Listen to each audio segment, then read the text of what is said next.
នៅក្នុងថ្ងៃនេះដែរគឺខ្ញុំនឹងមកបរៀនបងប្អូនពីរបៀបធ្វើវីដេអូតាមទូរស័ព្ទហ្នឹងហើយបងប្អូនយើងភាគច្រើនក៏គិតថាដល់មានតុងតើដល់មានឧបករណ៍ថ្លៃៗទៅអាចផលិតវីដេអូបានដែលធ្វើវីដេអូបានគឺមិនត្រឹមត្រូវទេបងប្អូនគ្រប់យ៉ាងដែលខ្ញុំមានសពថ្ងៃហ្នឹងមិនថាទូរស័ព្ទមិនថា iPad មិនថា computer មិនថាកាមេរ៉ាមិនថា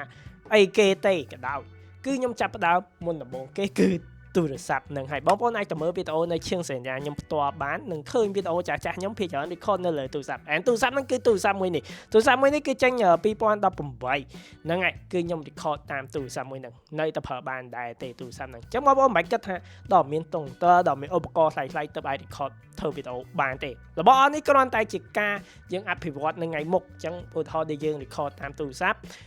ពេលយើងរកលុយបានយើងរកអីទៅយើងអភិវឌ្ឍបែបជា iPad ជាតុងទ័រជាកាមេរ៉ាជាឧបករណ៍ផ្សេងៗអញ្ចឹងទៅរបស់ហ្នឹងមិនមែនជារបស់ដ៏មានមកយើងធ្វើបានទេយើងអាចចាប់ផ្ដើមពីទូចទៅអញ្ចឹងបើសិនជាបងប្អូនចាប់អារម្មណ៍ខាងផ្នែកធ្វើខាង YouTube គឺខ្ញុំបានចេញវគ្គមេរៀនមួយដែលខ្ញុំបរៀនយល់ដឹងបងប្អូនពី YouTube ដែលខ្ញុំមានបទពិសោធន៍ផ្ទាល់ច្រើនឆ្នាំហ្នឹងខ្ញុំក៏បានបង្កើត channel ច្រើនដែរបើបងប្អូនមានចំណាប់អារម្មណ៍គឺអាចចូលរៀនជាមួយខ្ញុំបានគឺខ្ញុំនិយាយអំពីចំណេះដឹងអ្វីដែលបងប្អូនត្រូវធ្វើនៅក្នុង YouTube ហើយអ្វីដែលមិនគួរត្រូវធ្វើដោយសារអស់ហ្នឹងគឺសំខាន់មកបើបងប្អូនធ្វើមិនត្រូវនៅក្នុង YouTube ទេបងប្អូនចេះតែផុស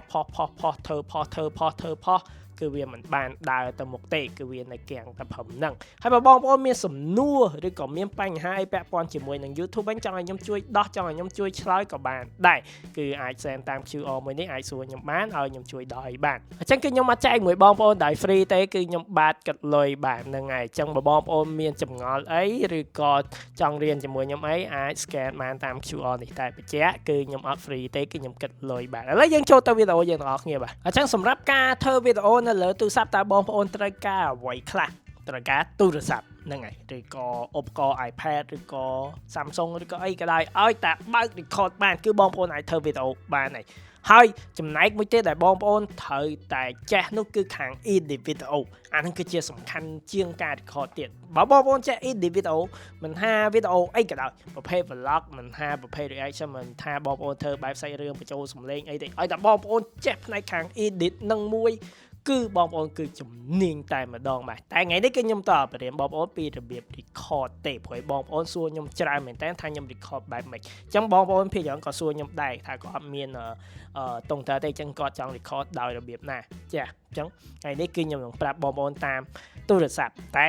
ខ្ញុំមកប្រើទូរស័ព្ទទេគឺខ្ញុំប្រើ iPad ដោយសារឲ្យបងប្អូនស្រួលមើលវីដេអូបាទពេលខ្ញុំ record អញ្ចឹងខ្ញុំធ្វើការប្រើ iPad ឲ្យបងប្អូនមើលវិញអញ្ចឹងប្រភេទបែប content វិញគឺខ្ញុំយក channel Kobe King ដែលខ្ញុំផុសពីហ្គេម Roblox Block Fruit ហ្នឹងគឺថតឲ្យបងប្អូនមើលតែម្ដងបាទថាយើងធ្វើបែបមិនខ្លះទាំងការ edit ទាំងអីហ្នឹងហើយបងប្អូនមិនបាច់ទៅចេះ edit ខ្លាំងពេកតោះហាបើចេះខ្លាំងគឺវាល្អបាទយ៉ាតែចេះតិចក៏បានដែរអញ្ចឹងជាមុនដំបូងអ្វីដែលបងប្អូនត្រូវការនៅក្នុងការ record ខ្ញុំមកដឹង Android បងប្អូនប្រើមិនទេក៏ប៉ុន្តែបើសិនបងប្អូនប្រើ iPhone វាមាន screen record វានៅក្នុង iPad ហ្នឹងហើយស្រាប់បាត់ហើយបងប្អូនប្រើ Android អាចរៀន search មើលទៅលើ YouTube ដាក់ហារបៀបថតអេក្រង់នៅក្នុង Android អីចឹងតែបងប្អូនប្រើទូរស័ព្ទអីសើចដាក់ទូរស័ព្ទហ្នឹងតែចំពោះ iOS ហ្មងគឺគេមាន screen record ហើយស្អីបងប្អូនតើបើនៅក្នុង setting ទៅគឺបានហើយអញ្ចឹងគេមានកន្លែង record គេនេះឯពងនេះមួយហើយស្រាប់ហើយបងប្អូនយ៉ាអញ្ចឹងវាធ្វើការស្រួលមែនតើខ្ញុំប្រើការ record គេយូរហើយបងប្អូនអញ្ចឹងយ៉ាយើងមកមើលទាំងអស់គ្នាអញ្ចឹងពេលបងប្អូន record គឺភាគច្រើនវាតែងតែទំហំដេកជានិចហ្នឹងហើយបងប្អូន record តាម game ខ្ញុំណាគឺវាតែងតែដេកជានិចអញ្ចឹងយើងមកកែវានៅក្នុងពេលយើង edit វិញហ្នឹងហើយពេល edit បងប្អូនចង់ផុសវីដេអូវែងបាច់កាត់វាអីទេតែបងប្អូនចង់ផុសវីដេអូខ្លីបងប្អូនត្រូវតែកាត់វាខ្លាយទៅជាបញ្ឈរវិញហ្នឹងហើយបញ្ឈរហ្នឹងហើយ9x16 ណែបើគិតជាទំហំអញ្ចឹងដោយបងប្អូនឃើញអញ្ចឹងគឺខ្ញុំ record នៅលើ iPad ហ្នឹងទេខ្ញុំកំពុងតែដើរនេះហ្នឹងហើយវាអត់សំខាន់នៅលើ iPad ឬក៏នៅលើតុងតែភាគច្រើនលើគំនិតបងប្អូនចេះរកគំនិតខតវីដេអូអត់ហ្នឹងហើយអញ្ចឹងថ្ងៃដែរគឺខ្ញុំថតបែបយកប្រើដៃ TDK ប្រកួតជាមួយនឹង fruit ផ្សេងឧទាហរណ៍ដូច Buddha fruit អីនៅក្នុង game ហ្នឹងចឹងតែបងប្អូនអត់យល់ពីខ្ញុំ record game អីហ្នឹងទេបងប្អូនអាចនិយាយកាត់វាប្រភេទថតដូចគ្នាតោះហាបងប្អូន record ឧទាហរណ៍ដូចបងប្អូន record mobile ថ ខកំណត់ថតបែប mobile ណែការ record ឲ្យតែមានរបស់ record គឺបានហ្នឹងហើយហើយខ្ញុំក៏ចេះហាការ record ទូរស័ព្ទទៅតុងតើដែរហ្នឹងហើយខ្ញុំក៏ចេះដែរចាំខ្ញុំចេញវីដេអូលើកក្រោយឲ្យយ៉ាតែឥឡូវនេះគឺយើងមកធ្វើការ record នៅលើទូរស័ព្ទសុទ្ធអេក្រង់ទូរស័ព្ទឬក៏ iPad ហ្នឹងហើយអញ្ចឹងភាគច្រើនអ្វីដែលពិបាកដូចថាអញ្ចឹងគឺគំនិតបងប្អូនគឺអ្វីដែលពិបាកជាងគេដូចខ្ញុំមានតួអង្គខ្ញុំមានដៃនេះអញ្ចឹងគឺបើបងប្អូនទូទៅគាត់លេងហ្គេមធម្មតាគាត់ទៅដើរលេងហ្គេមគាត់ទូទៅទេតែបើអ្នកធ្វើវីដេអូដូចខ្ញុំហ្មងគឺគេរកគំនិតថតតើជាមួយនឹងដៃមួយហ្នឹងតើខ្ញុំអាចធ្វើម៉េចឲ្យបានជាប្រភេទវីដេអូជាមួយនឹងដៃដល់លយមួយនេះបានគឺយើងយកដៃហ្នឹងទៅប្រៀបធៀបជាមួយនឹង fruit នៅក្នុង game មួយនឹងឧទាហរណ៍ដូចជា fruit នេះ fruit អីផ្សេងដែលខ្ញុំនិយាយមិញហ្នឹងហើយអញ្ចឹងយើងអាចឲ្យអ្នកមើលគេមើលថាវីដេអូមួយនេះគឺនិយាយអំពី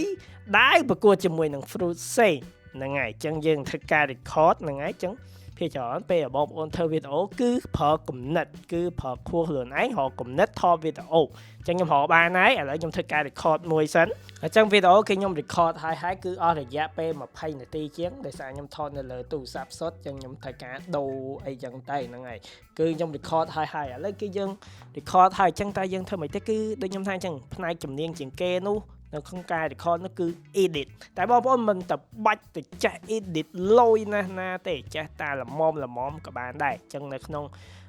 example នៅក្នុងវីដេអូមួយនេះគឺខ្ញុំនឹងដាក់សាមញ្ញឲ្យបងប្អូនមើលតែម្ដងការ edit ហ្នឹងអញ្ចឹងខ្ញុំបាន edit ហើយក៏ប៉ុន្តែខ្ញុំមកបញ្យល់ការ edit ខ្ញុំទាំងអស់គ្នាបាទអញ្ចឹងដូចថាអញ្ចឹងខ្ញុំអត់ edit អីថ្ងៃទេអញ្ចឹងជាមុនដំបូងមុនដែលពេលបងប្អូនធ្វើវីដេអូគឺត្រូវបញ្ជាក់ប្រាប់គេថាវីដេអូបងប្អូននិយាយពីអ្វីអញ្ចឹងគឺនៅក្នុងវីដេអូមួយនេះគឺខ្ញុំបានបញ្ជាក់ប្រាប់គេហ្មងថាដៃ TDK ប្រកួតជាមួយនឹង Transform ហើយតែបើខ្ញុំដាក់អក្សរអង់គ្លេសដោយសារខ្ញុំយកអ្នកមើលបរទេសចឹងគេអានអក្សរបរទេសគេហ្នឹងតែបងប្អូនធ្វើឲ្យខ្មែរមើលដាក់អក្សរខ្មែរទៅឬក៏និយាយមួយខ្មែរយកហ្មងក៏បានដែរតែបងប្អូនចេះអង់គ្លេស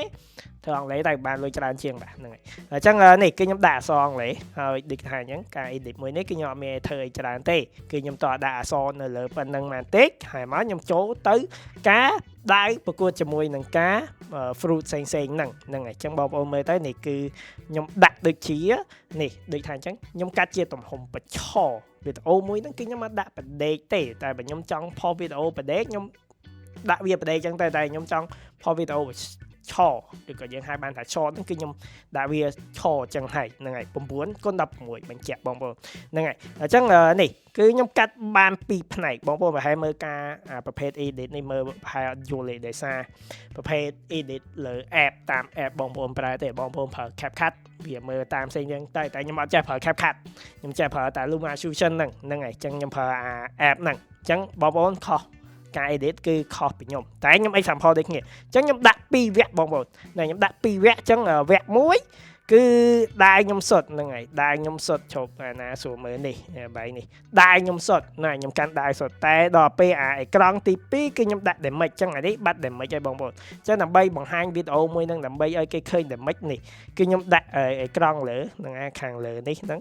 ហើយគឺវាមាន damage បងប្អូននេះវាមាន damage 1000 2000 damage ហ្នឹងហើយអ្នកឃើញហើយ damage នេះចាសិនខ្ញុំបិទនេះវាបាត់ damage ហើយអញ្ចឹងខ្ញុំតោះដាក់ damage អញ្ចឹងទៅនេះគឺប៉ុណ្្នឹងបានហើយដូចថាខ្ញុំវីដេអូមួយនេះគឺខ្ញុំ zoom ចូល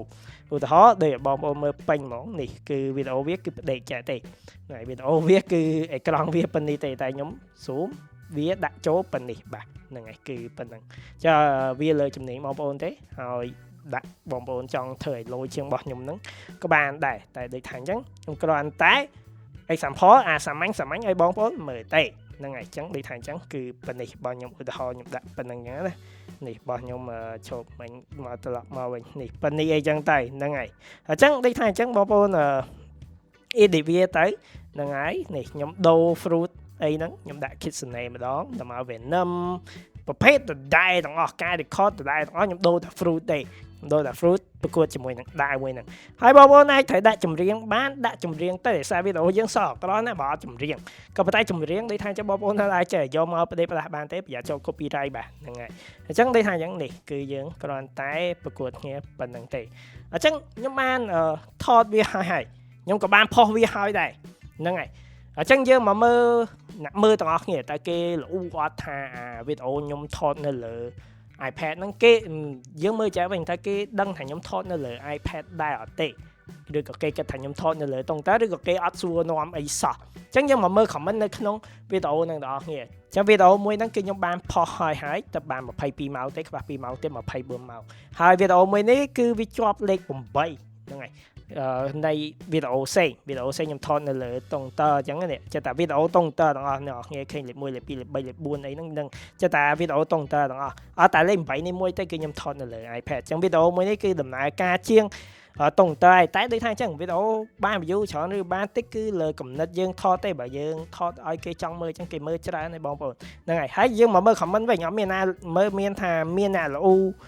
រឿងខ្ញុំថតនៅលើ iPad អត់គេដឹងអត់ណាគឺមើលទៅអត់មានណាល្អអត់មានណាដឹងផងហ្នឹងហើយណាអត់មានណាដឹងអត់មានណាល្អផងបងប្អូនយ៉ាអញ្ចឹងដូចថាអញ្ចឹងបងប្អូន record នៅលើ iPad នៅលើទូរស័ព្ទគឺបាទហ្នឹងហើយឲ្យតែប្រភេទគំនិតវីដេអូបងប្អូនគឺ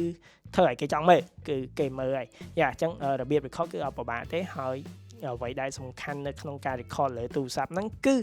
ផ្នែកកាត់វីដេអូហ្នឹងហើយបងប្អូនមិនបាច់ទៅចេះណាទេតើចេះតែអាចគេកាត់មើលបានគឺបានហើយហ្នឹងហើយអញ្ចឹងថ្ងៃហ្នឹងគឺមានប៉ុណ្្នឹងទេបើបងប្អូនចង់រៀនខាងផ្នែកខាង YouTube ហ្នឹងគឺខ្ញុំបានចេញវគ្គសិក្សាឲ្យបងប្អូនរៀនហ្នឹងយល់ដឹងពី YouTube ឲ្យច្បាស់ប្រភេទបែប raw content ប្រភេទបែប raw គំនិតវីដេអូថាគួរថតបែបម៉េចហើយអ្វីដែលគួរធ្វើឬមិនគួរធ្វើនៅលើ YouTube អញ្ចឹងតែព្រោះដូចថាអញ្ចឹងបងប្អូនផុសចោលហ្មងអត់មានអ្នកមើលទេដល់បងប្អូនយល់ដឹងពី YouTube បើផុសទៅបើមានអ្នកមើលបាន view បើបានលុយហ្នឹងហើយចាបងប្អូនចង់រៀនអាចរៀនបានហើយបើមានសំណួរឬក៏ចំណល់បញ្ហាអីពាក់ព័ន្ធមួយ YouTube ឲ្យខ្ញុំជួយដល់ឲ្យខ្ញុំជួយឆ្លើយគឺបានបងប្អូនហ្នឹងហើយតោះ send QR នេះមកគឺចូលបានហើយបងប្អូនគឺចូលមកសួរខ្ញុំបានហើយយ៉ាអញ្ចឹងគឺថ្ងៃនេះមានប៉ុណ្្នឹងទេបាទជួបគ្នានៅវីដេអូផ្សេងទៀតបាទបាយ